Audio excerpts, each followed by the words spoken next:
we had an important conversation about the impact that this pandemic has had on workers, especially essential workers, frontline workers, who have risked their own health and the health of their families, and many whom have given their own lives to keep us safe and keep our economy running. And we all know that this pandemic and this recession have hit communities of color particularly hard. Black Americans and Latinos are 3 times as likely to contract COVID as others and more likely to die. Native Americans are more than 4 times as likely to be hospitalized as others. And last month, the unemployment rate for Black Americans was almost twice the rate of others. And we have also had a conversation about the impact this pandemic has had on our economy as a whole, from the Fortune 500 to the small businesses that so many communities rely on. Over the past few months on the campaign trail, the President-elect and I saw that impact firsthand. In state after state, we met with workers who shared their struggles and told us about their pain. Essential workers who've had to stay on the job, even as they worry about their family's well-being and their own. Small business owners who are dipping into their own savings to make payroll and keep their doors open, and many others who've had to close their doors and fear never reopening at all.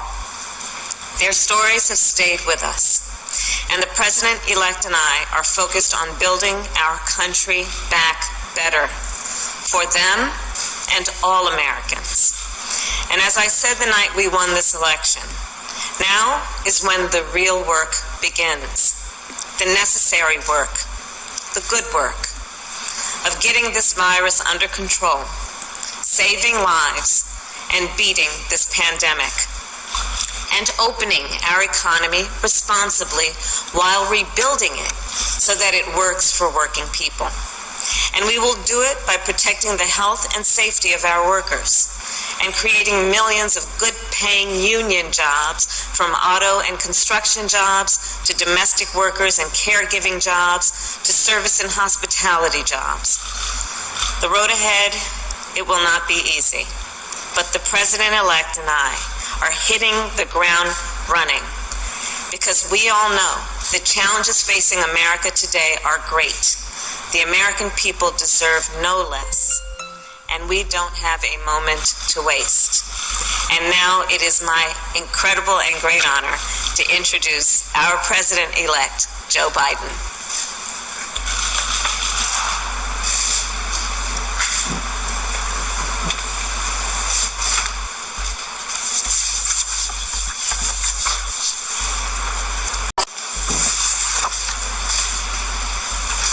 Thank you very much. Good afternoon. Vice President Harris and I, as she indicated, just met with a group of America's top business leaders and labor leaders. And I must tell you, it reinforced what I thought from the beginning.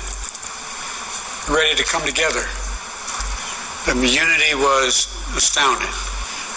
I want to go back and talk about the people who actually participated in that. I'm going to list all the people who just so you know who we spoke with.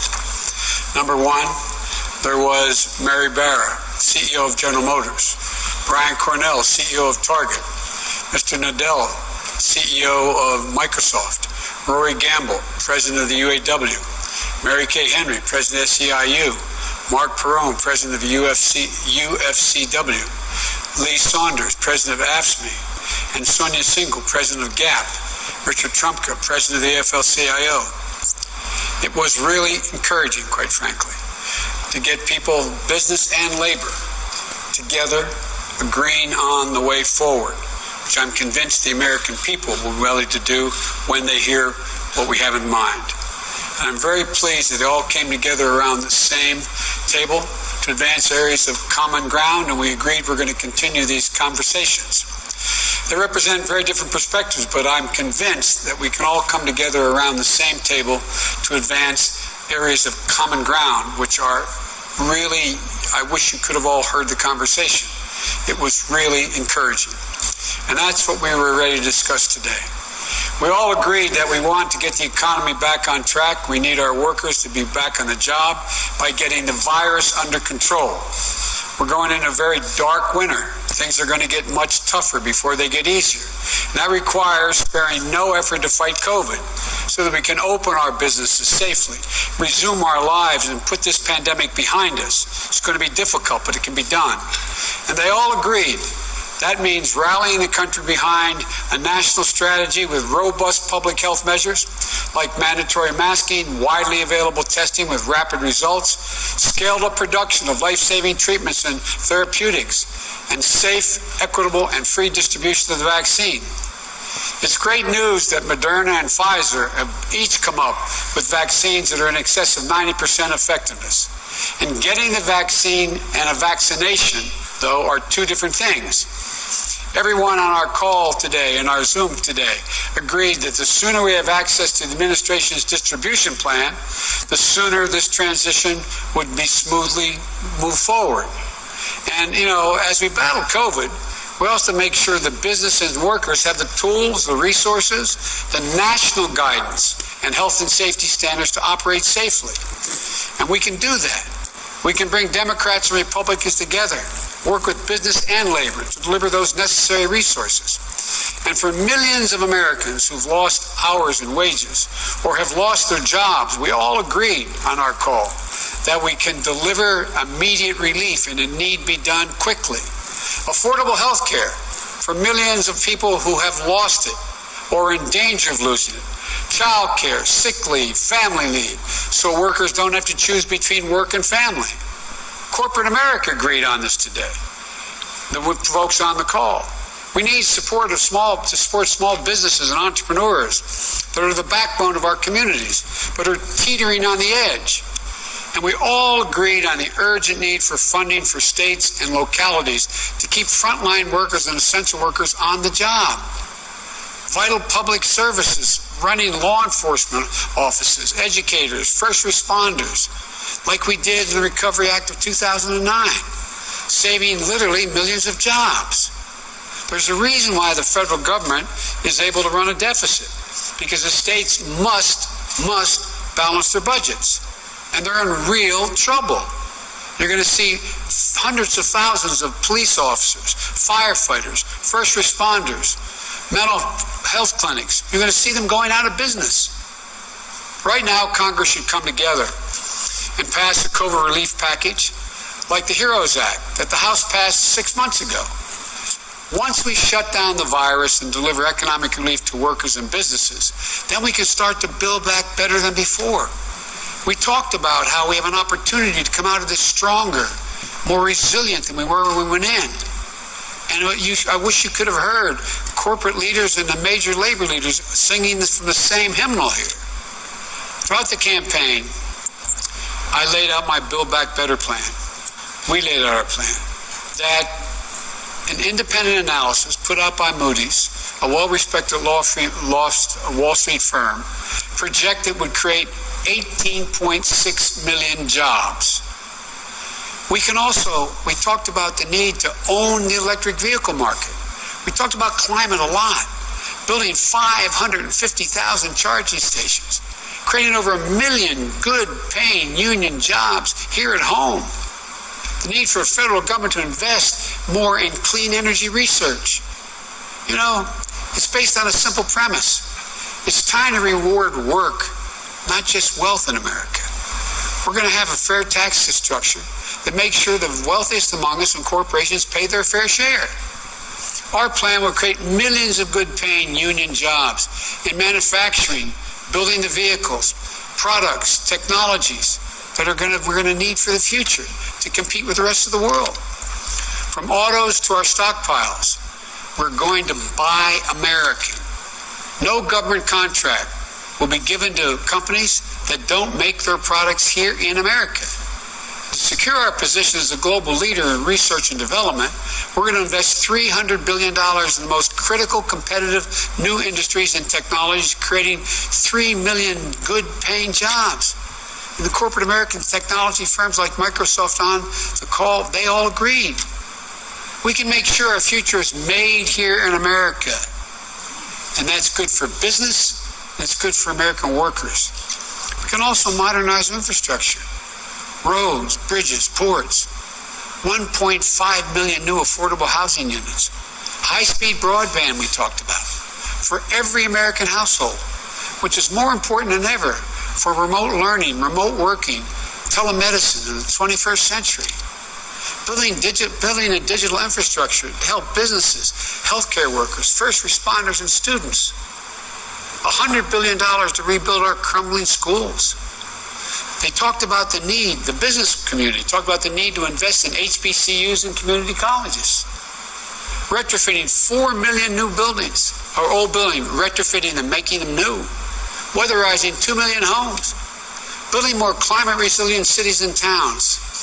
These investments will specifically target communities of colors so we can break the cycle where in good times they lag, and in bad times they get hit first and the hardest, and in recovery it's the toughest to bounce back.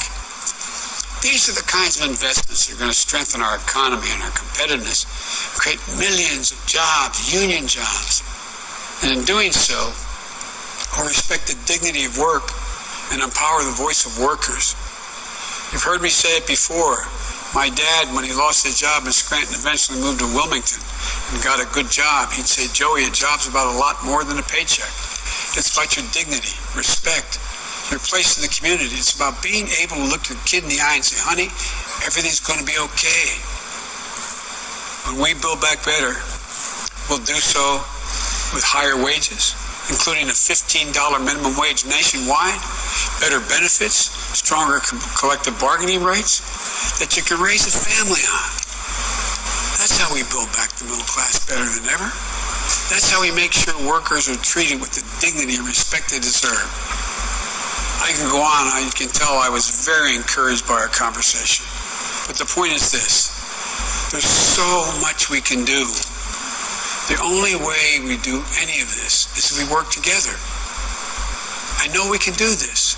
For example, on the call, I made it clear to the corporate leaders. I said, I want you to know I'm a union guy. Unions are going to have increased power. They just nodded. They understand. It's not anti-business. It's about economic growth, creating good paying jobs. 11 years ago, when Barack and I took office during the Great Recession and implemented the Recovery Act that saved us from another Great Depression, we didn't see a map in red and blue states. It was the United States of America. We didn't care whether the city had voted for us or against us. The state voted for us or against us. We worked with everyone. And we recovered and rebuilt together as one nation. We can do this again. The refusal of Democrats and Republicans to cooperate with one another is not due to some mysterious force beyond our control. It's a conscious decision. It's a choice that we make. If we can decide not to cooperate, then we can decide to cooperate. I believe this is in part the mandate for the American people, part of the mandate they gave us. They want us to cooperate. They want us to deliver results. And the choice that Kamala and I will make is that we're going to do that. That's why I'm so pleased today we were able to bring together business and labor leaders to make the choice jointly with us. We're all Americans. Now let's get to work. As I've said many times, thank you, may God bless you, and may God protect our troops. I understand now I'm going to take some questions. Megan, fire away.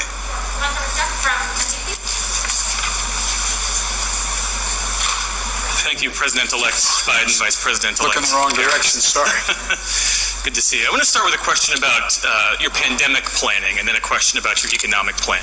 You spoke about the need to access the outgoing administration's COVID vaccine distribution plans. What do you see as the biggest threat to your transition right now, given President Trump's unprecedented attempt to obstruct and delay a smooth transfer of power? More people may die if we don't coordinate. Look, as my Chief of Staff, Ron Klain, would say, who handled Ebola, the vaccine is important. It's of little use until you're vaccinated. So how do we get the vaccine? How do we get over 300 million Americans vaccinated? What's the game plan? It's a huge, huge, huge undertaking to get it done, prioritize those greatest in need, and working our way through it, and also cooperate with the World Health Organization and the rest of the world in dealing with this. And so they say they have this warp speed program that not only dealt with getting vaccines, but also how to distribute this. If we have to wait until January 20th to start that planning, it puts us behind over a month, month and a half. And so it's important that it be done, that there be coordination now, or as rapidly as we can get that done. On the economy, the Vice President-elect talked about having an economy that works for working people. One thing I didn't hear you talk specifically about is canceling student loan debt. Does student loan forgiveness figure in your plan? Would you take executive action to achieve it? It does figure in my plan. I've laid out in detail. For example, the legislation passed by the Democratic House calls for immediate $10,000 forgiveness of student loans. It's holding people up. They're in real trouble. They're having to make choices between paying their student loan and paying their rent, those kinds of decisions. It should be done immediately. In addition to that, as you know, I think that everything from community college straight through to doubling Pell Grants to making sure that we have access, free education for anyone making under $125,000 for 4 years of college. And there is a program that exists now under the law that forgives student loans for being able to engaging in public service. I'm going to institute that fundamental change in that so it's able to be available to everyone that in fact is engaged. It's not being very well managed right now. So I'm going to do all of those things. Thank you.